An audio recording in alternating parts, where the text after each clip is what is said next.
Hey everybody, it's Romania Black. I am so excited because we are on volume 12 of Yona of the Dawn, and I've been told that the first OVA that comes out with this series happens between chapters 70 and 71. So I'm pretty excited because I think that's what we're going to hit in this volume. So yay! I've had people tell me that they wanted me to react to the anime OVAs.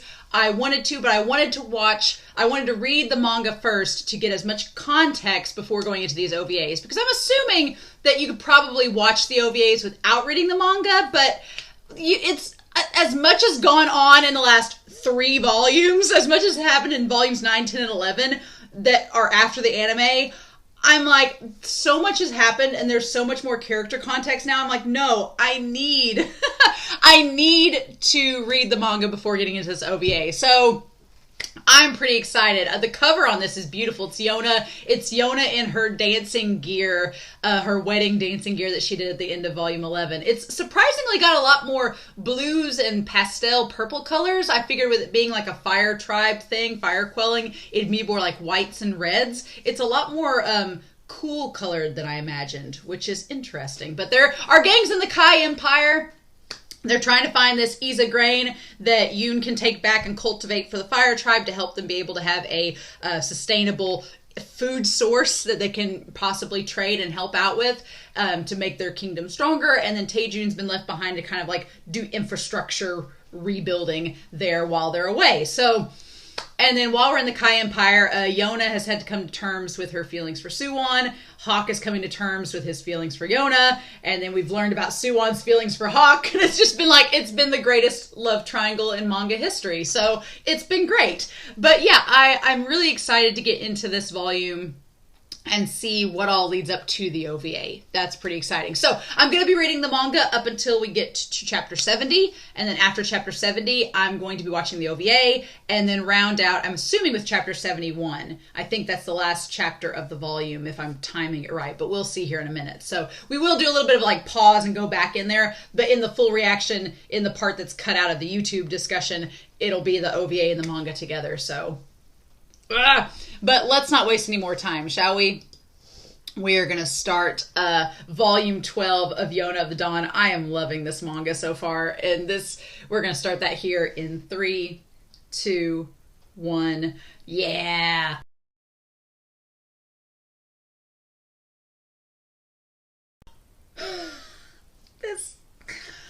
Oh my gosh, this volume. Oh.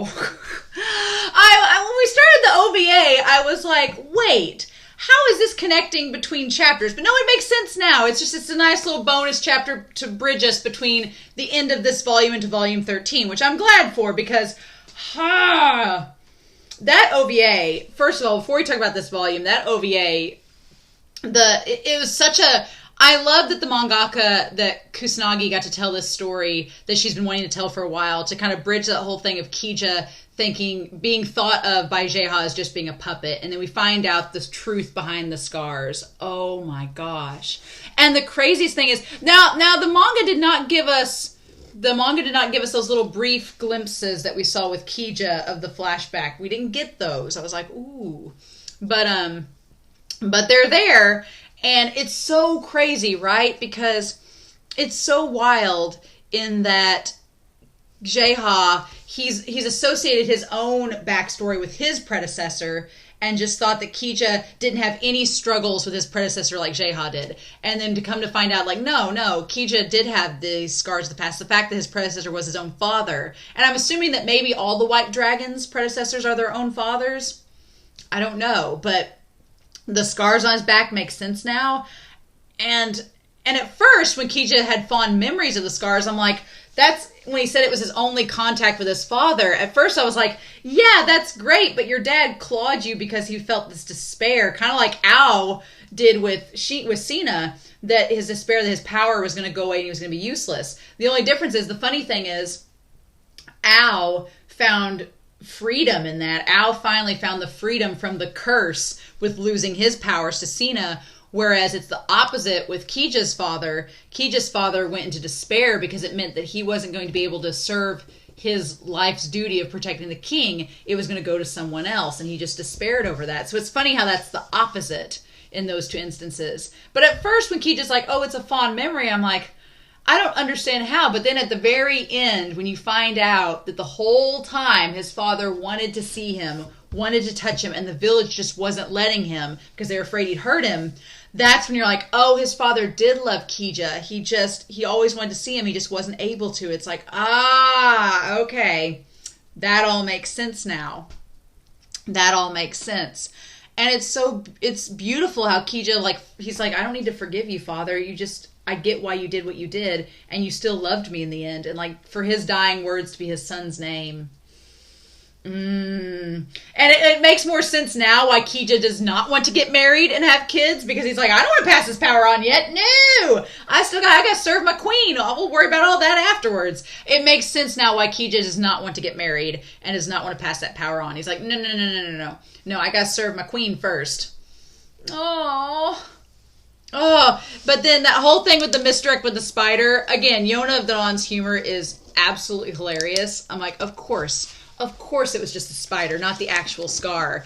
And then, I'm very glad that I'm reading the manga before watching these OVAs, because everything with Hawk leading up to this, everything with Hawk and his feelings for Yona, all the stuff with Sina, the stuff with Zeno, everything from the manga leading up to this point, it's all those developments we've been following so far. It all adds like another layer of richness to the OVA that I really, really like.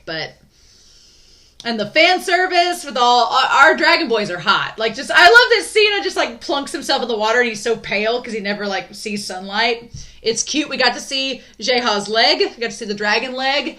And I love the bonding between both Sina and Zeno and Jeha and Kija, like the bonding. And I know that the manga calls them like brothers, and they're all like brothers in arms, but like the shipping, y'all. The shipping.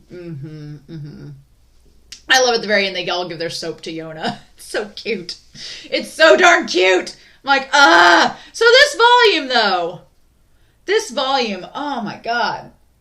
Also, the dragons all have a dark fate. They all have to pass on that power to the next generation at some point. And then that's the price they pay for getting this power, is it will eventually go to someone else to protect the queen. Or the king. But it's probably not passing on right now, because at the moment they're all protecting. The time has come. And that explains why Kija is so adamant about protecting Yona, because it's like, this is what my life has been building up. It's almost like Kija is honoring his father's memory by protecting Yona too, being like, this is what you waited your whole life to do, father, and I'm going to help see your dream through. So good. So good. But this volume, I loved it. Like the war games, the whole thing about fire and the tribes. Kyoga is interesting. He is much different than I anticipated.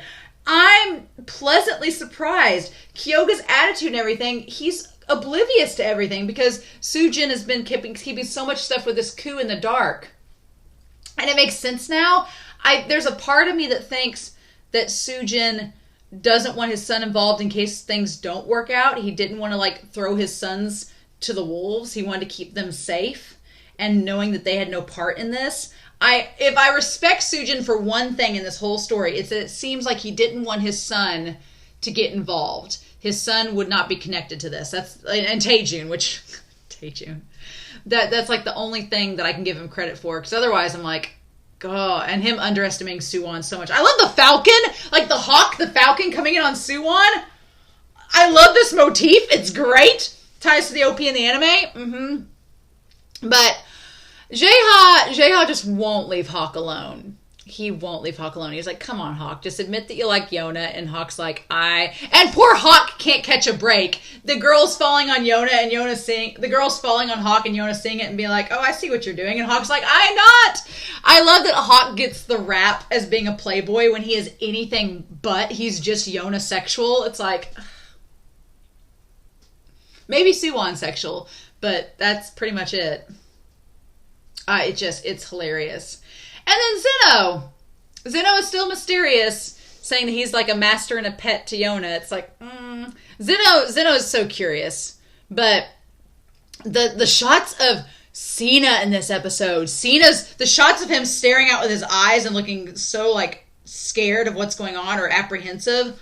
Oh, they were so good. They were so good. And Jeha just wants to see Sina's eyes. It's like, One day, Jeha, one day you'll see them, and then you'll probably fall in love with Sina. But the idea of the kindness that the farmer gives to Yoon, that he spared a whole, it's like they basically traded. He's like, you helped me with that valuable herb when you didn't give it a second thought. He's like, I should have gave you this a long time ago. So it's just that kindness being repaid, right? And it's so tragic and sad because these are two countries that could potentially be going to war against one another.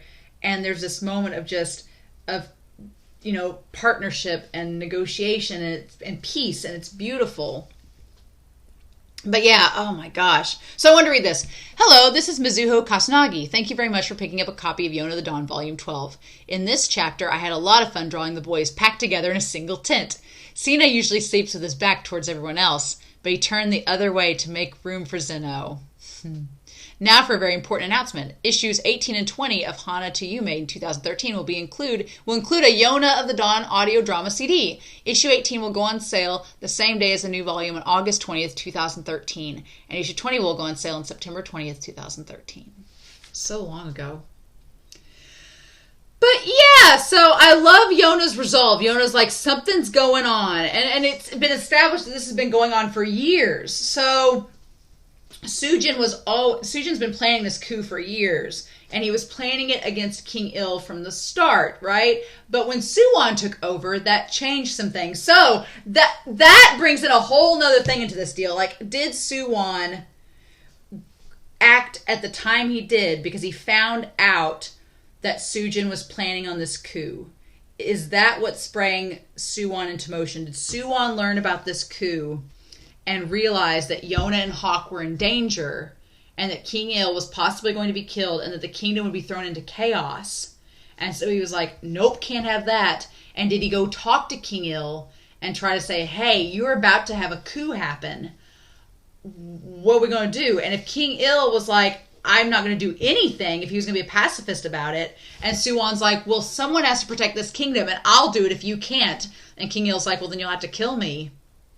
Is that what happened? I mean, don't tell me. I don't want to be spoiled, but I'm guessing that that's tied to it. That Soo-Won found out about this coup being planned, was like, if I take the throne, I can possibly protect Kohka from going into a complete disarray and unite the tribes together against the fire tribe that's planning this coup and go from there. If that's the case, it makes more sense why he acted when he did.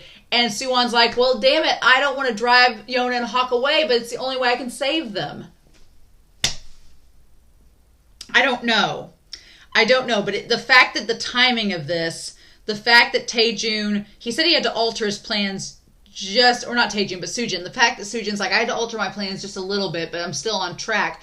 It makes me think that Soo-Won, that wasn't intentionally that Soo-Won didn't plan on staging the murder of King Il as soon as he did, but things got set into motion and maybe he didn't feel like he had a choice. I don't know. It makes more sense now why Soo-Won took over if he knew that the Fire Tribe was planning this coup. He took over to try to protect Kohka and, in essence, Hawk and Yona by doing this. It's making more sense, but we don't know all the pieces, right? But yeah, Kyoga just being left in charge in case if things go awry. And we meet Hazara. He seems like the dark version of Guntae. He seems like the dark version of Guntae where he very much is just there to, like, he has his own agenda. Unlike Guntae just likes battling in general. He's kind of like Hawk. Guntae's like Hawk. Whereas Hazara has his own agenda. He wants Su Jin's help in claiming his own place in the Sen Province and as part of a ruler for the Kai Empire. It's like, okay. And you know what? Now that Hazara mentions it, Su Jin and Taejun do look a lot alike. Taejun does look a lot like his father. It's kind of amazing. But we also established that Su Jin does not like Guntae at all, which is funny because now the Earth Tribe is going to be battling possibly against the Fire Tribe, so there's that. But yeah, it's great. And just the idea of Yona being so determined, being like, I want to know what's happening to my people. I want to have a stake in this. Her and Soo-Won have very similar looks in this volume. Very similar looks. And I don't know, the whole thing with the Dragon King and the King and the Red Dragon coming at dawn and the sword and the shield, like, I don't know if it's tied to this battle necessarily, how that fits into all this, but it's very curious, the whole dragon mythology tying in with the battle starting at dawn, and you have Soo-Won and Yona who have very similar expressions in this volume. Everything's connected in a weird way, but we're not privy to all of it yet, right? But I just love that. I love that look. And the fire on her face. She's like, no, I'm not going to let my people get trampled out. We're going back to Kohka to settle this. Yeah, and so Soo-Won getting serious to be like, I'm counting on you, Guntae, just like he tells Judo. And he has that damn hawk, that falcon. All right, so we have another editor's note. The audio drama CD covers the Green Dragon arc. Issue 18 has the first half, and issue 20 has the second half. The Green Dragon arc is pretty long and couldn't fit on just one CD, so with the help from a lot of people, it's been split into two so you can fully enjoy it. It's wonderful and has so many great moments that it honestly seems like a waste for it to be a magazine bonus. I hope as many people as possible can hear it. It's very affordable, really, so hopefully even students will be able to get it. A 2 CD set used to cost around 4,000 yen and up, so compared to that, this is practically free, LOL. It's only to be available briefly, so please act quickly. Aww, get that limited edition. So yeah, oh man, and Guntae being like, thanks for the tea. Like, I love that Soo-Won can be super serious and then immediately go back to being Soo-Won. It's kind of like Yona. It's very much like Yona. I see why Hawk likes both of them.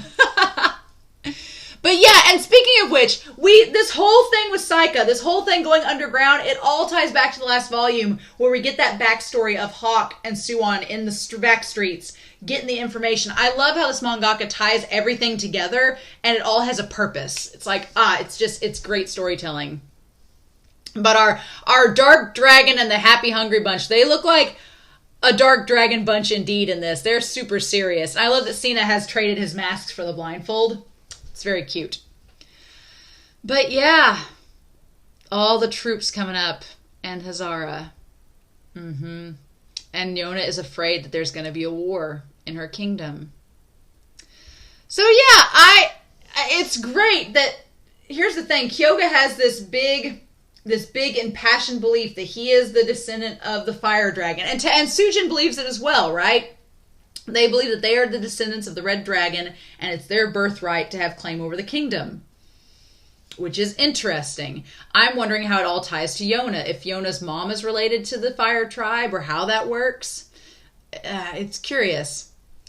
And so, I like that Su Jin told Hazara that his son was not ready to be involved in politics, because it seems like Kyoga is very pragmatic. He's very rooted in this belief about the red dragon, but he's not a political. He's just a military head, right? He's just this commander of this army. He doesn't know about the political finesse that Su Jin does, and he doesn't know about like the inner workings and manipulations that Su Jin does. He's just the general of this tribe, and so it makes sense Su Jin doesn't want to involve him because he's like, I don't want you to get hurt. But also he doesn't know if he can trust his son to understand. Because what Su Jin's doing is very underhanded. It's essentially treason, right? And Kyoga has such a strong sense of justice about him, seemingly, that he's like, I don't think my son will get it. I don't think he'll know exactly how this all works out. And so he's leaving him to Saika to keep guard over it. He's like, you just stay ignorant to the plan, just protect the kingdom, do what you do best, and I'll go handle all this political stuff and this coup. Okay. But man, and then meanwhile, Taejun is out fixing villages and tending fields. I do like Kyoga's character a lot more in this than I have in previous volumes. When I first met Kyoga, I thought he was just going to be a jerk. Because he's kind of a jerk to Taejun, because he doesn't think Taejun's worth anything. But in the end, he's actually just a pretty decent character. He just has this very fundamental, rooted belief in the red dragon and being a descendant of them that he's been nurtured since birth to have, right? It's kind of like, it's funny they bring up the white dragon in all of this, right? Because it's very much like the white dragon. Like, he's been led to believe that this is his birthright and that he, as the fire dragon's descendant, should do. It's kind of funny. It's kind of similar to that devotion that the white dragon has. But we'll talk about the white dragon and Taejun here very shortly. I love that shot of Hawk as Protectors of Fire, where he has the hood pulled up. So we go back to the red dragon mythology, and we see Kyoga reading it as a young child and being so enamored with it. And I'm sorry, but Taejun as a baby, little infant Taejun, his expressions are just as exaggerated and adorable as they are when he's an adult. It's so cute. And I love that Taejun's like, the 4 dragon warriors are so cool. When I grow up, I want to be the white dragon, and I'll fight with my dragon claw. Roar! Oh! And here's the funny thing. I said back in volume 10 that Taejun's loyalty to Yona reminds me a lot of the white dragon. It reminds me of Kija. And that's the dragon he wanted to be. The dragon that's the most loyal to Yona. It's so crazy. And I love that Kyoga here says, Taejun, the dragon god's powers are only in the story to embellish it. They weren't real. But the crimson dragon exists. And poor Taejun's like, oh, the dragons aren't real? It's just a story. So in this story, they believe that the red dragon is real, but not the dragon warriors. It's like, it's funny that only the story that Yona gets from King Il has the full mythology. And it's funny that Kyoga and Taejun believe part of the story. Well, Taejun believes all of the story now because he knows dragon warriors exist, but believe part of the story, whereas Soo-Won believes none of it. Soo-Won thinks it's just a fairy tale. It's funny to see the shades of how many people and what they believe and how it varies depending on who you are. But I love Kyoga's intensity, that he's like, he views the red dragon as the Crimson Dragon King has intensity, pride, and follows the right path. That's the thing. Like, he believes he's doing the right thing. He believes he's standing above his subjects to serve them and to prove to be a good leader. Like, to him, the red dragon doesn't represent anything negative or evil. It's something it's justice and serving with pride and integrity and intensity. So for him, the Crimson Dragon is something great. It's just that Su Jin has kind of distorted it and twisted it into something for his own agenda. It's so good. I like Kyoga's backstory in this. And then we cut to Taejun. I like that they were like, Father, what about me? Because Su Jin tells Kyoga that he'll become the Crimson Dragon King. And Taejun's like, what about me? What will I become? He's so cute. And Su Jin's like, I'm not sure what you'll be. And that's the funny thing is, we don't know what Taejun will be, right? But he's a hero in this because he defends the people. I love when he slams that hoe down and he's like, you won't come any further. He's like, I was entrusted by the princess, by the reincarnation of the Dragon King. It's like he's being the white dragon to her. He's like, I have been entrusted by Princess Yona to do this, so I'm going to protect everyone in the Fire Tribe. I love it. I love Taejun's bravery in this. That he just stands up and has just this plow and just stands up against the Sen Province troops. And they're going to kill him, but then a Hazara steps in. Okay. Now for the cast of the audio drama CD. All the actors for the first time will be back to voice Yona and her friends. Yona is by Chiwa Saito. Hawk is by Tamaki Maino. Yoon is Junko Minagawa. Kija is Masakazu Morita. Shina is Nobunika Okamoto. Ao is Nozomi Yamamoto. There are also new faces. Seiha is Junichi Sawabe. Gigan, Yoshiko Sakakaibara. And Kumji, which is Takayuki Sugo.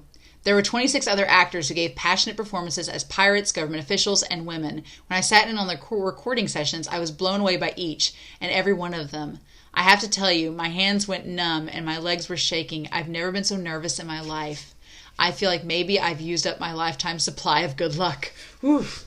I love the mangaka is so impressed with the voice cast, and she's just like, this is so great. Like she's fangirling like we are. I love that. I love this mangaka.